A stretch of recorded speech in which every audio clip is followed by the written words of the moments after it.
throw a knife in me, no matter how far within that room I was from him.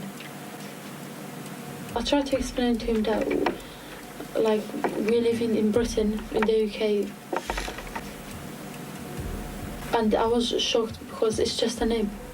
26 जनवरी 2006 एक लड़का London के police station के अंदर घुसता है जिसका नाम था रहमत सुलेमानी। वो पुलिस को जाकर कहता है कि उसकी गर्लफ्रेंड बहुत दिनों से गायब हो चुकी है, मैं आपकी हेल्प चाहता हूँ, प्लीज मेरी रिपोर्ट दर्ज करें और जल्द से जल्द उसका पता लगाएं। उसने बताया कि कई हफ्ते हो चुके हैं जब से उसकी गर्लफ्रेंड ने ना कोई मैसेज और ना ही कोई फोन किया है, लेकिन पुलिस इस लड़के की बात को सीरियसली नहीं लेती है क्योंकि इस लड़के का बनास नाम की लड़की के साथ कोई भी ब्लड रिलेशन नहीं था। तो पुलिस ये केस दर्ज करने से मना करती है, लेकिन ये लड़का हार नहीं मानता। ये उसका बॉयफ्रेंड था। ये बार बार पुलिस के पास जाता है और बार बार कहता है कि प्लीज मेरी गर्लफ्रेंड को ढूंढ दीजिए। जितने टाइम से मेरी उससे बात नहीं हुई है, हो सकता है कि उसके साथ कोई गलत चीज ना हो गई हो। लगभग कई हफ्तों तक ये हार नहीं मानता और पुलिस स्टेशन जाता रहता है, जिसके बाद आखिरकार पुलिस को इसकी बात सुननी पड़ती है और पुलिस इन्वेस्टिगेशन शुरू करती है, जिसके बीच बहुत बड़े बड़े खुलासे हुए और ये खुलासे भी ऐसे थे जिसके अंदर से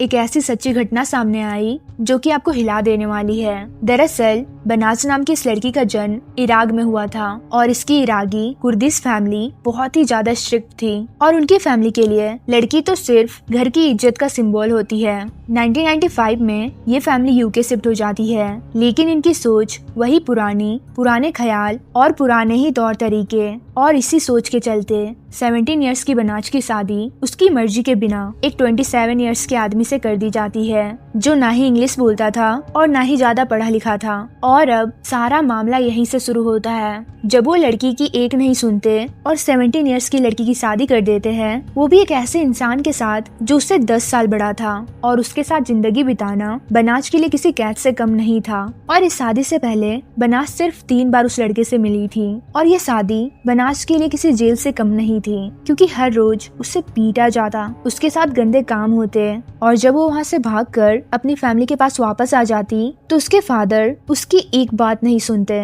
और वापस उसे वही घर भेज देते। लेकिन पूरे 2 साल बाद बनाज हिम्मत करती है और इस आदमी को छोड़ देती है। इसी के बाद बनाज की जिंदगी में एक लड़का आता है जिसका नाम था रहमत, एक ऐसा लड़का जो कि बनाज अपनी पूरी जिंदगी में चाहती थी।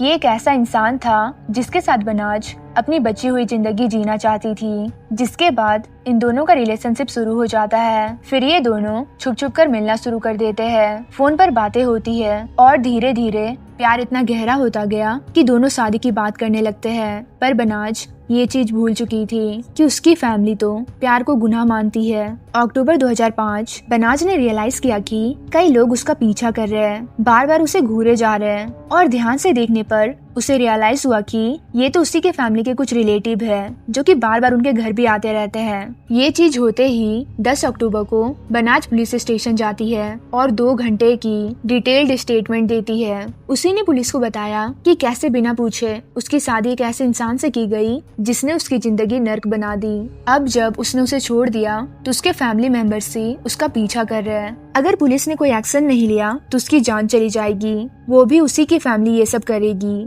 इतना सब कुछ बताने के बाद भी पुलिस उसकी हेल्प नहीं करती है और ये केस ऐसे ही दबा रह जाता है। दिसंबर 2005 बनाज और उसका बॉयफ्रेंड दोनों एक जगह पर घूम रहे थे, तभी अचानक उन्हें कोई देख लेता है। ये बात उनकी फैमिली तक पहुंच जाती है।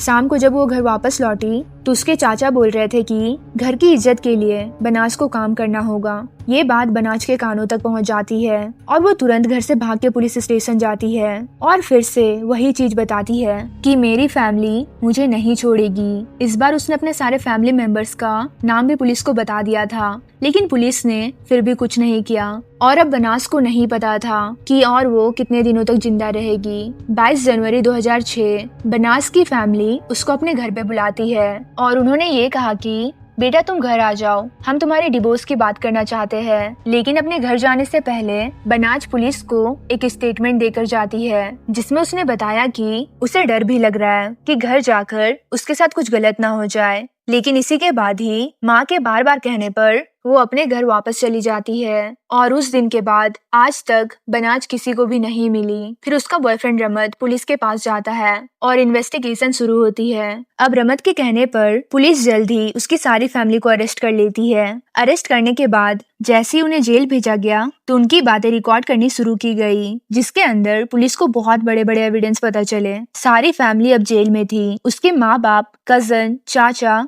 और वो लोग अंदर जो बातें कर रहे थे उसी से एक बहुत हॉरिफिक स्टोरी बाहर आती है, जिससे पता चला कि उन्होंने कैसे अपनी ही बेटी को पहले घर पर मारने की कोशिश की, जिसके दौरान वो खिड़की तोड़कर घर से भाग जाती है। लेकिन जब दूसरी बार वो घर आई तो किसी ने भी उसे नहीं छोड़ा। सबसे पहले उसे बांधा गया, उसके साथ उसके चाचा, कजन, खुद बाप मिलकर गंदे काम करते हैं। सब कुछ करने के बाद उसे मारा जाता है और काट कर एक सूटकेस के अंदर डाला जाता है और किसी सीक्रेट जगह पर उसे दफना दिया जाता है। जब पुलिस को ये इन्फॉर्मेशन मिलती है तो पुलिस बाद में इन सभी के फोन कॉल्स ट्रेस करती है, जिसके बीच बर्मिंघम की एक जगह सामने आती है। 28 अप्रैल 2006 को एक फ्रीजर के नीचे मिट्टी खोदी जाती है और वहां पर एक सूटकेस मिला जिसके अंदर थी बनाज। उसके फादर, चाचा, कजन को लाइफ सेंटेंस हो जाती है, लेकिन किसी को भी इस सजा की कोई शर्मिंदगी नहीं थी। रमत जो बनाज का बॉयफ्रेंड था वो कभी भी इस चीज से बाहर नहीं आ पाया। आखिरकार 2016 के अंदर वो खुद भी खत्म हो गया।